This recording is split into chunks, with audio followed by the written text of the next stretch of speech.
That exact moment when someone casually says we should hang out this weekend, and instead of excitement, something inside you quietly sinks. Not dramatically, not in a way anyone else would notice, just a subtle drop. Your energy already knows what's coming. And then Friday night rolls around.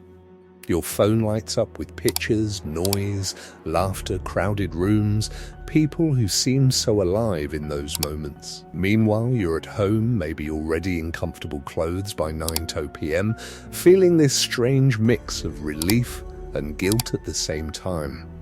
Relief because you're exactly where you want to be. Guilt because you feel like you're not where you're supposed to be.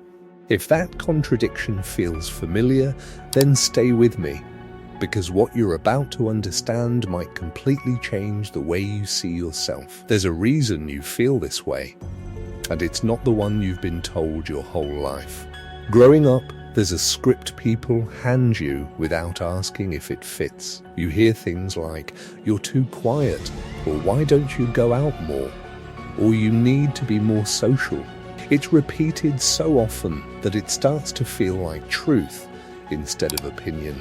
Being outgoing is framed as healthy, normal, even necessary. And if you don't naturally lean that way, it creates this quiet pressure to adjust yourself, to become more available, more energetic, more present in ways that don't come naturally. Maybe you tried. Maybe you forced yourself to say yes to plans you didn't want. Maybe you stayed longer than you felt comfortable. Maybe you learned how to smile and nod while your mind slowly drained itself in the background. And maybe after all that, you still felt like something wasn't lining up, like you were playing a role that didn't quite belong to you. What nobody really explains is that the discomfort you feel isn't proof that something is wrong with you. It might actually be evidence that something about you is working exactly as it should. But to see that, you have to look at what's happening beneath the surface, at the way your mind is wired.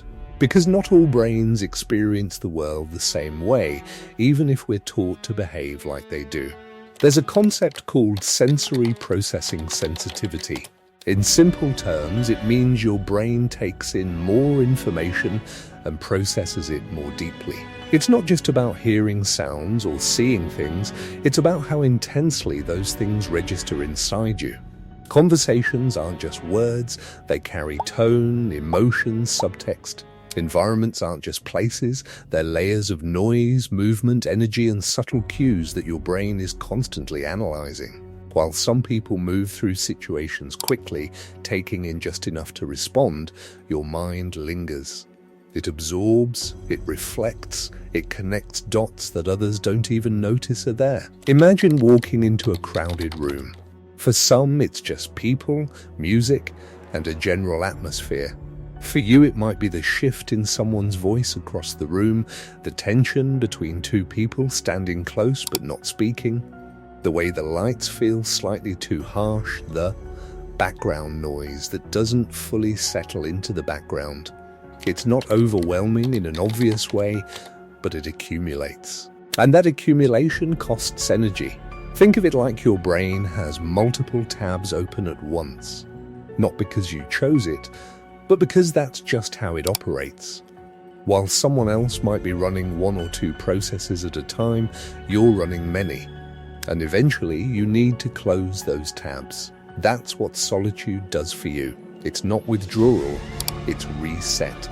So when you feel the urge to step back, to spend time alone, to create space between yourself and constant interaction, it's not a failure to engage. It's a continuation of a pattern that has always existed. Your mind isn't malfunctioning. It's functioning in a different mode. And when you look at certain individuals throughout history, you start to notice a pattern.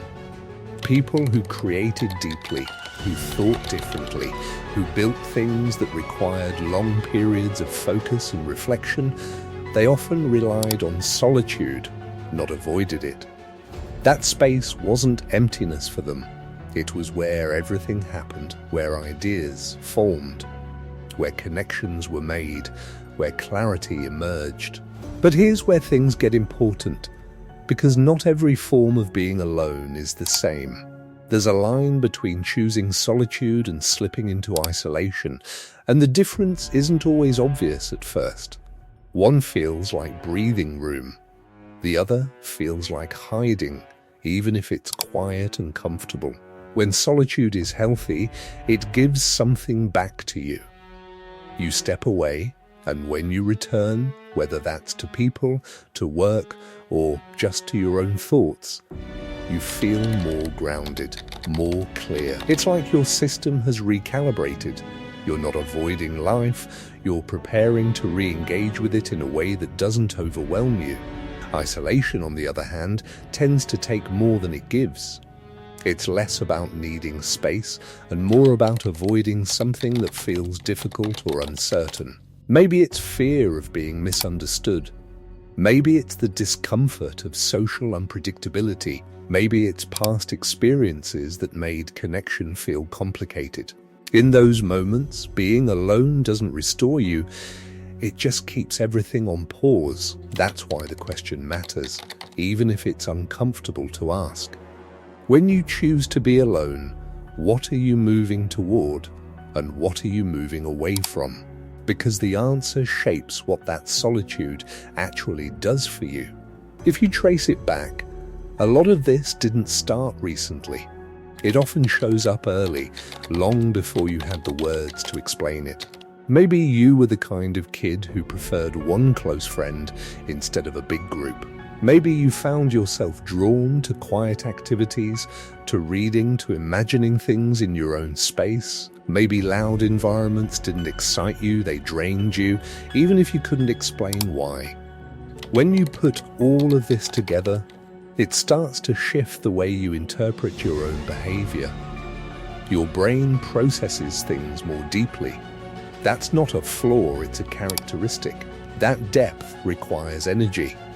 That energy needs to be restored. Solitude is one of the ways you do that. It's not about rejecting people or avoiding life. It's about maintaining balance in a system that works differently. The comparison that often helps is thinking about energy sources. Some people gain energy by being around others. The more interaction, the more energized they feel. For them, social environments are stimulating in a way that fuels them. For you, those same environments might be stimulating in a way that depletes you. Not because they're bad, but because they demand more processing, more attention, more internal activity. So your system is designed to recharge differently. Quiet time isn't optional. It's necessary. Just like sleep, just like rest after physical effort. Without it, things don't function the way they're supposed to. And yet, because the world often favors outward energy, it's easy to misinterpret that need, to label it as something negative instead of something functional. But when you stop forcing yourself to match a pattern that doesn't fit, something shifts.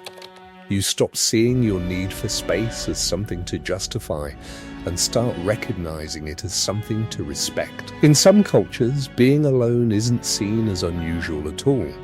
It's part of life. People eat alone, travel alone, spend time by themselves without attaching meaning to it. It's not a sign of disconnection, it's just another way of existing. That perspective removes the pressure to constantly prove that you're engaged, social, or externally active. And maybe that's something worth adopting, even in small ways. The idea that your relationship with yourself doesn't need to be explained or defended.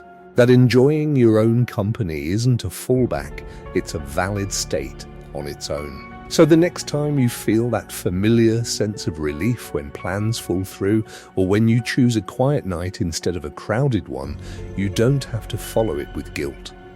You can recognize it for what it is, your system responding honestly. Not laziness, not avoidance, just alignment.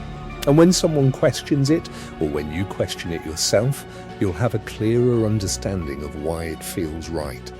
Not because you've convinced yourself, but because you've seen the pattern for what it actually is. You're not missing out on life, you're experiencing it in a different way. One that goes deeper instead of wider. One that values clarity over constant activity. One that requires space, not because something is lacking, but because something is happening internally that needs room to unfold. You're not broken. You're not incomplete. You're operating on a system that doesn't always match what's expected, but that doesn't make it wrong.